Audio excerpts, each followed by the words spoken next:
Hello, happy new year, everybody. Sam Deed, shave your knuckles for justice, my friend. January 1st is the 1 year anniversary of the WHO being informed of by China of the COVID-19 outbreak. Any reflections on the world handling of the virus? Wow. Um,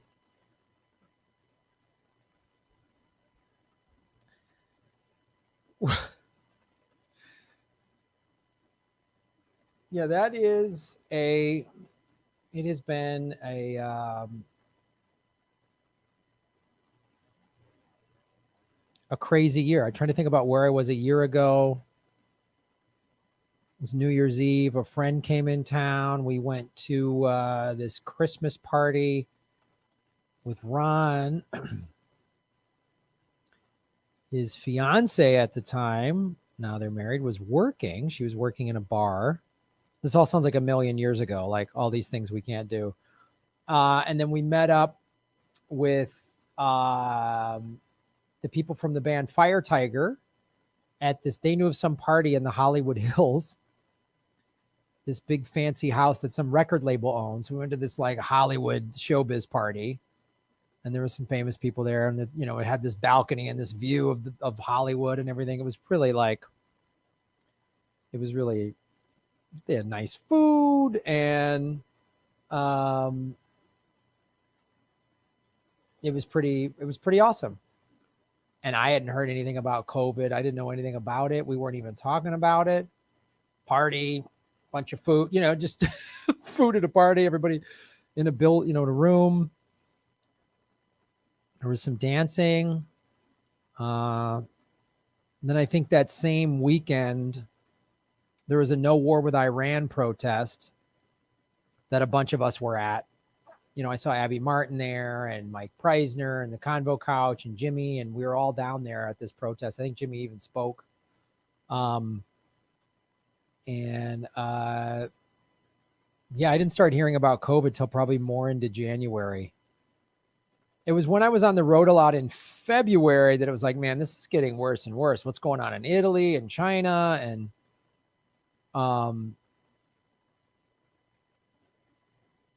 might affect some of our tour dates we were talking about. Nuts. Yeah, I mean, America clearly has not handled it well. That's why we have the worst cases, the worst deaths, all that stuff. Other countries have handled it much better.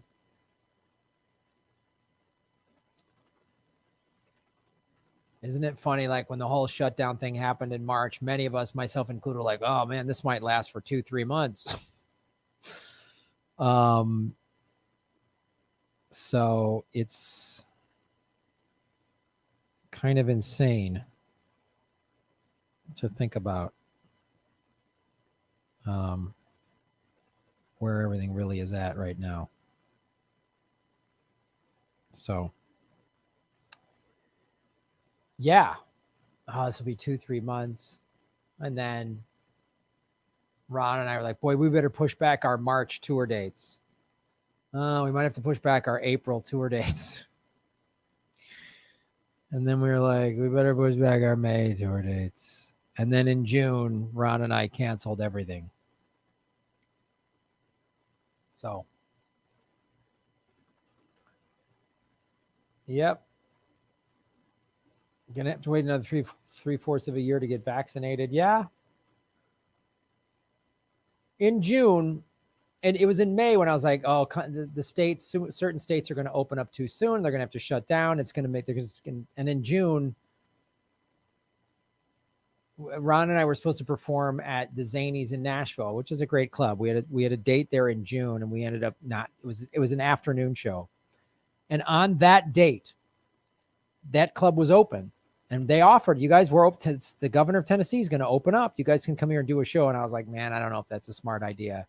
We then found out that D.L. Hughley did a show that night at that club that Ron and I were at, and he collapsed on stage because he had COVID-19.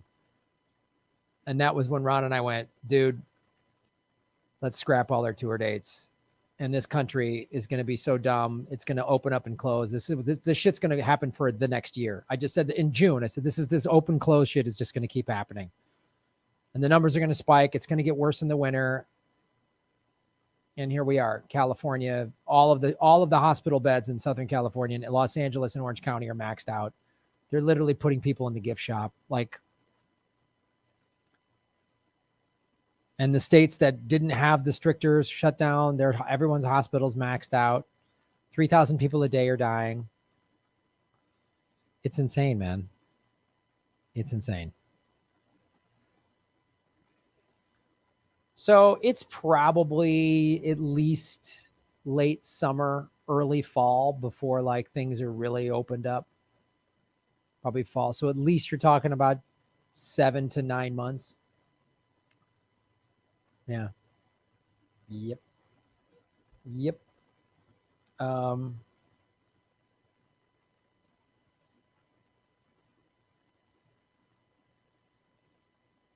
Yep.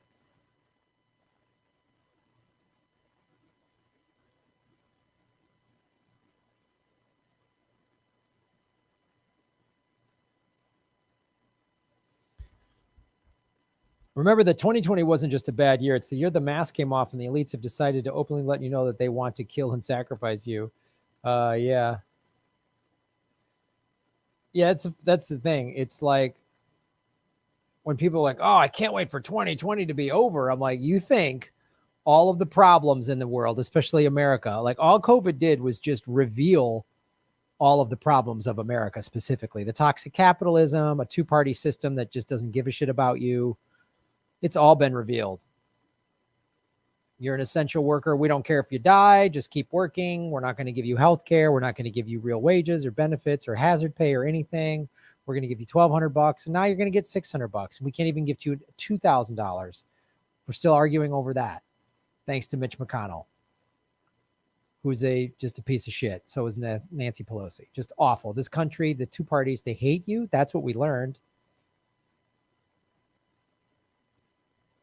COVID-19 exposed the fact what a for-profit healthcare system looks like, how awful that is. It exposed the fact that we spend all this money on war, not on our own citizens. You know, it's exposed how awful both parties are, exposed how dumb Trump was. You know, he got us off the pandemic. You know, he got rid of the pandemic task force. He shut that down. Like he's an idiot. He handled it incorrectly.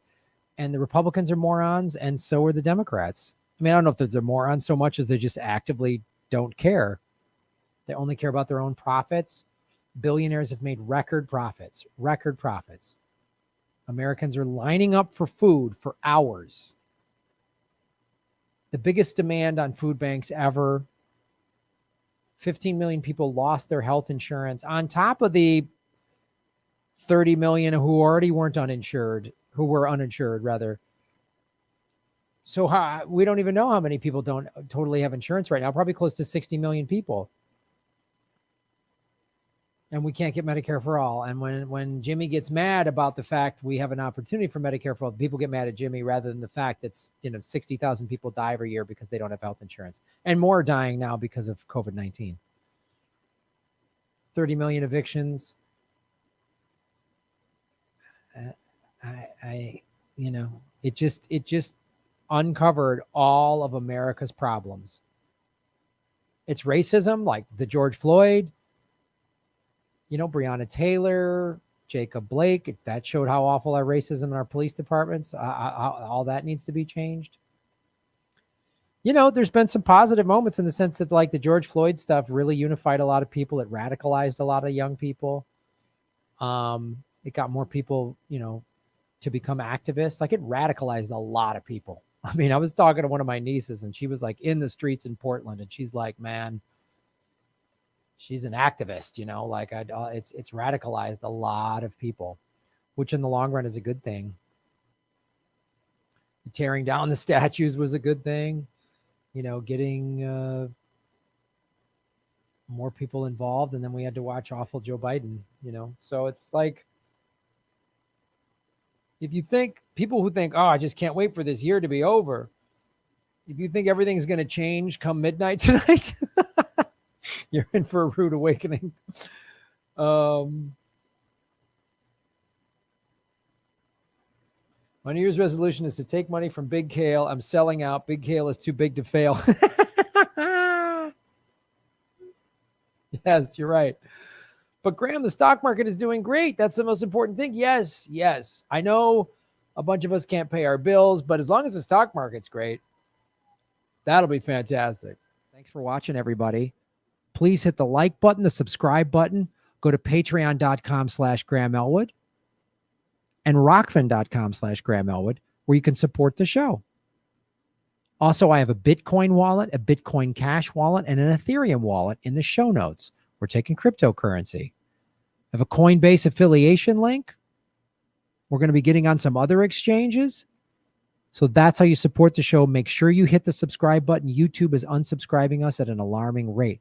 I have a PayPal button at GrahamElwood.com. I even have a Venmo at Graham-Elwood. There's a lot of ways to support our show. We are getting crushed by YouTube. We've dipped under 73,000 subscribers because of YouTube.